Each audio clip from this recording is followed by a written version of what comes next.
Vocês que estão acompanhando agora o programa pela internet vão ver a partir de já fotos de praias brasileiras cheias ou lotadas no fim de semana, especialmente em São Paulo e no Rio de Janeiro. Eita. E aí nós vamos agora bater um papo com o nosso Rodrigo Viga, porque o Viga, esse domingo aí no Rio de Janeiro foi um pouco atípico, né? Exatamente, Paulinho da tanga cor roxa.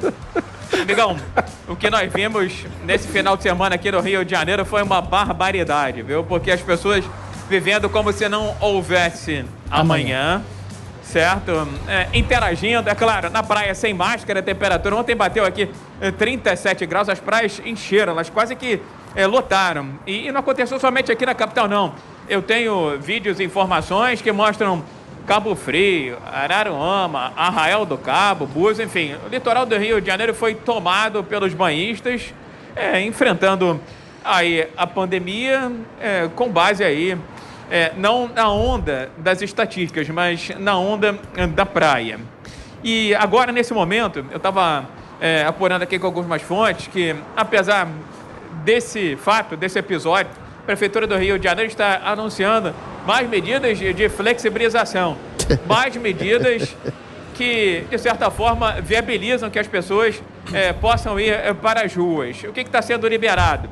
Casas de festas infantis com terço de capacidade, visitações a museus, galerias de arte, centros culturais. É a fase 6A. A fase 6B vem um pouco mais à frente e vai tratar também dessa questão envolvendo praias e especialmente a questão das escolas aqui no Rio de Janeiro. O Crivella está liberando agora também cursos de capacitação e profissionalizantes, ou seja, você tem cada vez mais medidas que, de certa forma, empurram as pessoas para as ruas e na cabeça de algumas delas, viu, Paulo, é como se não houvesse mais pandemia ou se a pandemia tivesse já sido superada ou já houvesse aí uma imunização, seja via remédio, seja via vacina. Então vamos aguardar os próximos desdobramentos, porque é importante a gente frisar que o estado do Rio de Janeiro, se fosse um país, né, ele estaria num ranking entre 10º e 15º em número de casos e óbitos no mundo. São 223 mil casos confirmados, cerca de 16.100 pessoas morreram nessa pandemia. A boa notícia é que mais de 200 mil pessoas foram contaminadas, pegaram a doença e conseguiram se recuperar. E há 11 dias sucessivos, consecutivos, a média móvel de óbitos semanal aqui no estado do Rio de Janeiro está crescendo ininterruptamente. Para alguns especialistas, não é uma segunda onda, é a continuidade de uma primeira onda que parou de ter uma redução e os números continuam lá em cima, lá na crista, lá no topo, sem qualquer perspectiva nova de redução de casos e também de óbitos, viu, Paulo? Boa, Viga. Antes de passar a bola para o Joel aqui, deixa eu fazer um esclarecimento, até aqui, aproveitando a grande audiência do Morning. Ontem, nas minhas redes sociais, eu fiz uma publicação de uma foto da praia de Ipanema, absolutamente lotada, e apaguei essa publicação, porque essa é uma foto falsa. Essa foto eu tirei, sabem de onde? Do jornal O Estado de São Paulo. Essa foto não é verdadeira, deixar aqui registrado para vocês, e eu não tenho o menor problema em, primeiro, pedir desculpa por ter feito uma publicação equivocada, e segundo, de reconhecer que não é. Embora as praias estivessem absolutamente cheias, como estavam ontem, essa foto que está circulando, fiquem atentos aí, eu caí nessa, tomem cuidado para vocês não caírem também, é falsa. Embora a crítica minha se mantém, porque eu acho um absurdo a gente permanecer com praias abertas, bar aberto, restaurante aberto e escola fechada. Para mim não faz o menor sentido isso. Mas vamos lá, vamos seguindo aqui com o nosso Mone. Ô Joel, praia lotada em meio à pandemia. O que diz sobre o brasileiro e principalmente o que diz sobre as nossas autoridades? Complicado, né, Paulo? Como o Viga bem ressaltou, o Rio de Janeiro, que parecia estar numa melhora, agora já tem indícios que talvez não, continue com alto nível de mortes aí, um platô que não desce. E são vidas humanas, né? Eu sou favorável nessa questão, porque eu também acho que tem gente que fica num extremo de dizer que não, você não pode flexibilizar absolutamente nada até o dia que tem uma vacina. Isso também não é verdade. Conforme as condições locais permitam, você pode flexibilizar um pouco. Mas eu, como bom aristotélico, defendo o meio termo da virtude. Nada em excesso. A pessoa tem que ter a responsabilidade também disso. Não dá para só culpar as autoridades por isso. Você sabe que está no meio da pandemia. Você sabe que ela se contagia por contato social próprio. Você sabe que máscara ajuda a prevenir. E você vai se misturar com milhares e milhares de pessoas numa praia, todo mundo pertinho ali, sem máscara, sem nada. Muito complicado, né, gente? Vamos tentar. Não é errado buscar o lazer. Agora, busque de alguma maneira que você se exponha menos ao risco e exponha também menos, portanto, as outras pessoas. Acho que esse é o principal recado. Falta muitas vezes para o brasileiro esse sentido um pouco mais de pensar não só em si mesmo, né? De conseguir pensar um pouco mais nos outros aí. O que não significa acabar com a sua própria vida, não significa se trancar em casa e ficar meses e meses sem botar o pé para fora. Mas significa, sim, tomar algumas medidas para que pelo menos as piores aglomerações não aconteçam. Adrilles Jorge, onde é que você pegou esse bronze? Foi no Guarujá. Os números do Guarujá estão absolutamente controlados. Os números de São Paulo estão caindo progressivamente, quando não estabilizados em algumas cidades, né? Eu acho que, eventualmente, a população já deu o seu quinhão de sacrifício, já acreditou ostensivamente nas autoridades médicas, na OMS, nos prefeitos, governadores.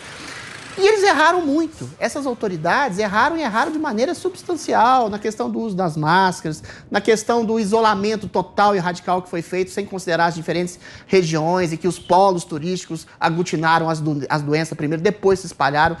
Fecharam absolutamente tudo, recomendaram, como o nosso querido Mandetta, que as pessoas ficassem em casa aos primeiros sinais de sintoma. Ou seja, foi uma série de erros que foi desacreditando a população. E a população sobretudo mais melhor informada, né, percebe que a imunidade de rebanho já está chegando em diversas regiões do país, como chegou na Suécia, em que não fizeram praticamente nada. Ou seja, às vezes as aglomerações, elas aceleram a cronologia da epidemia, né, que é o que tudo indica, como todas as outras epidemias, tem um começo, meio e fim. Eventualmente, as pessoas são gregárias, elas precisam de uma união, elas precisam de afeto. Com esse isolacionismo que foi feito de maneira estúpida e equivocada, as pessoas ficaram, né, mais doentes, pioraram a saúde mental, perderam o emprego, perderam dignidade, perderam a sua subsistência e perderam, sobretudo, seu lazer. E ao que tudo indica também, em algumas manifestações coletivas, seja nas antirracistas ou aqui, antibolsonaristas, qualquer coisa, não houve um recrudescimento tão grande assim no número de infectados e de mortos. Mais uma vez, está tendo agora uma reavaliação do número de mortos em relação às comorbidades, né? O nosso grande Guilherme Fiuza falou isso numa entrevista semana passada. Por exemplo, 30 mil pessoas morreram a menos de pneumonia, ou seja, parece que as comorbidades, a maioria das pessoas estão morrendo não por causa da Covid, mas também com a Covid. O sujeito tem 88 anos e sofre de leucemia, por exemplo. Se ele pega uma gripe ou um Covid, ele morre. Não estou minimizando o problema, mas essa série de erros aglutinados, equívocos de autoridades médicas e políticas, levaram as pessoas a chutar o pau da barraca. E como você bem disse, Paulo, é uma hipocrisia ficar em bares abertos, as cidades totalmente escancaradas. São Paulo tem aglomeração em tudo quanto é canto. E as escolas, que são a principal fomento de educação, de valorização das pessoas, de melhoria e progresso, estão fechadas. Ou seja, as pessoas estão cansadas dos erros e da hipocrisia das autoridades. Eu não condeno essas pessoas. Joel, bem curto, por favor, que eu preciso ir para a próxima pauta.